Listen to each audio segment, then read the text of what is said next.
আসসালামু আলাইকুম ওয়া রাহমাতুল্লাহ। আজকে আমরা এমন একটি মানুষ সম্পর্কে জানব যে ইসলামের জন্য নিজের সমস্ত সম্পদ বিলিয়ে দিয়েছিলেন। তিনি কে ছিলেন? চলুন জেনে নেওয়া যাক তার অবিশ্বাস্য জীবন কাহিনী। আর হ্যাঁ, যারা চ্যানেলে নতুন, যারা এখনো চ্যানেলটি সাবস্ক্রাইব করেননি, তারা চ্যানেলটি সাবস্ক্রাইব করে পাশে থাকবেন। ইসলামের ইতিহাসে হযরত আবু বকর আস-সিদ্দিক রাদিয়াল্লাহু তাআলা আনহু এমন এক মহান ব্যক্তিত্ব যার নাম শ্রদ্ধা, ভালোবাসা ও ত্যাগের প্রতীক হিসেবে চিরস্মরণীয়। তিনি ছিলেন রাসূলুল্লাহ সাল্লাল্লাহু আলাইহি ওয়াসাল্লামের সর্বাধিক ঘনিষ্ঠ সাহাবী, ইসলামের প্রথম খলিফা এবং পুরুষদের মধ্যে সর্বপ্রথম ইসলাম গ্রহণকারীদের অন্যতম। তার পুরো নাম ছিল আব্দুল্লাহ ইবনে আবি কুয়াফা আত-তাইমি। আবু বকর ছিল তার উপনাম এবং সিদ্দিক ছিল তার বিশেষ উপাধি। সিদ্দিক অর্থ সত্যবাদী বা সত্যের অকুণ্ঠ সমর্থক। মিরাজের ঘটনা যখন শুনে অনেক মানুষ সন্দেহ প্রকাশ করছিল, তখন তিনি বিনা দ্বিধায় রাসূলুল্লাহ সাল্লাল্লাহু আলাইহি ওয়াসাল্লামকে সত্য বলে বিশ্বাস করেছিলেন। এজন্য রাসূল সাল্লাল্লাহু আলাইহি ওয়াসাল্লাম তাকে আস-সিদ্দিক উপাধি দেন।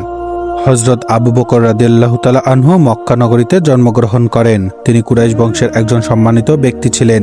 ইসলাম গ্রহণের পূর্বে তিনি সততা, ন্যায়পরায়ণতা এবং উত্তম চরিত্রের জন্য বিখ্যাত ছিলেন। আরব সমাজে মদ্যপান, মূর্তি পূজা এবং বিভিন্ন অনৈতিক কাজ প্রচলিত থাকলেও তিনি এসব থেকে দূরে থাকতেন। তার চরিত্র ছিল অত্যন্ত নির্মল ও মার্জিত। যখন রাসূলুল্লাহ সাল্লাল্লাহু আলাইহি ওয়াসাল্লাম আল্লাহর পক্ষ থেকে নবুয়ত লাভ করেন, তখন তিনি মানুষকে ইসলামের দিকে আহ্বান জানাতে শুরু করেন। হযরত আবু বকর রাদিয়াল্লাহু তাআলা আনহু রাসূলুল্লাহ সাল্লাল্লাহু আলাইহি ওয়াসাল্লামের শৈশবের বন্ধু ছিলেন। রাসূলুল্লাহ সাল্লাল্লাহু আলাইহি ওয়াসাল্লাম তাকে ইসলামের দাওয়াত দিলে তিনি কোনো প্রশ্ন বা দ্বিধা ছাড়াই ইসলাম গ্রহণ করেন। এটাই ছিল তার অসাধারণ বৈশিষ্ট্য। তিনি বুঝেছিলেন যে মুহাম্মদ সাল্লাল্লাহু আলাইহি ওয়াসাল্লাম কখনো মিথ্যা বলতে পারেন না। আবু বকর রাদিয়াল্লাহু তাআলা আনহু ছিলেন অত্যন্ত ধনী ব্যক্তি, কিন্তু ইসলাম গ্রহণের পর তিনি নিজের সম্পদ আল্লাহর পথে ব্যয় করতে শুরু করেন।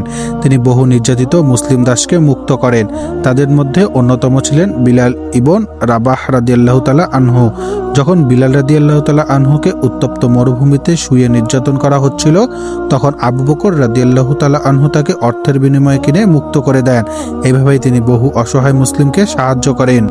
এক রাতে আল্লাহ তাআলা রাসূলুল্লাহ সাল্লাল্লাহু আলাইহি ওয়াসাল্লামকে মক্কা থেকে বাইতুল মুকাদ্দাস এবং সেখান থেকে আসমানে নিয়ে যান। পরদিন যখন রাসূলুল্লাহ সাল্লাল্লাহু আলাইহি ওয়াসাল্লাম ঘটনা বর্ণনা করেন, তখন অনেকেই তা বিশ্বাস করতে পারেননি। কিন্তু আবু বকর রাদিয়াল্লাহু তাআলা আনহু বলেন, যদি মুহাম্মদ সাল্লাল্লাহু আলাইহি ওয়াসাল্লাম এই কথা বলে থাকেন, তবে অবশ্যই তা সত্য। মক্কার কাফিররা যখন রাসূল সাল্লাল্লাহু আলাইহি ওয়াসাল্লামকে হত্যা করার ষড়যন্ত্র করল, তখন আল্লাহর নির্দেশে তিনি মদিনায় হিজরত করলেন। এই গুরুত্বপূর্ণ সফরে রাসূল সাল্লাল্লাহু আলাইহি ওয়াসাল্লামের সঙ্গে ছিলেন আবু বকর রাদিয়াল্লাহু তাআলা আনহু। তারা 3 দিন গারে সওর এ অবস্থান করেন। কাফিররা গুহার মুখ পর্যন্ত পৌঁছে যায়। তখন আবু বকর রাদিয়াল্লাহু তাআলা আনহু উদ্বিগ্ন হয়ে পড়েন। রাসূল সাল্লাল্লাহু আলাইহি ওয়াসাল্লাম বলেন, চিন্তা করো না, আল্লাহ আমাদের সঙ্গে আছেন। মদিনায় ইসলামী রাষ্ট্র প্রতিষ্ঠার পর আবু বকর রাদিয়াল্লাহু তাআলা আনহু সর্বদা রাসূল সাল্লাল্লাহু আলাইহি ওয়াসাল্লামের পাশে থাকতেন। বদর, উহুদ, খন্দক সহ প্রায় সব গুরুত্বপূর্ণ যুদ্ধে তিনি অংশগ্রহণ করেন। বদর যুদ্ধে তিনি বীরত্বপূর্ণ ভূমিকা পালন করেন। উহুদের যুদ্ধে যখন অনেক মুসলিম ছত্রভঙ্গ হয়ে পড়েছিলেন, তখন তিনি রাসূল সাল্লাল্লাহু আলাইহি ওয়াসাল্লামের পাশে দৃঢ়ভাবে অবস্থান করেন। একবার রাসূলুল্লাহ সাল্লাল্লাহু আলাইহি ওয়াসাল্লাম সাহাবীদের দান করতে উৎসাহিত করলেন। হযরত উমর ইবনুল খাত্তাব রাদিয়াল্লাহু তাআলা আনহু তার অর্ধেক সম্পদ নিয়ে এলেন, কিন্তু আবু বকর রাদিয়াল্লাহু তাআলা আনহু তার সমস্ত সম্পদ নিয়ে হাজির হলেন। রাসূল সাল্লাল্লাহু আলাইহি ওয়াসাল্লাম জিজ্ঞাসা করলেন, তোমার পরিবারের জন্য কি রেখে এসেছো?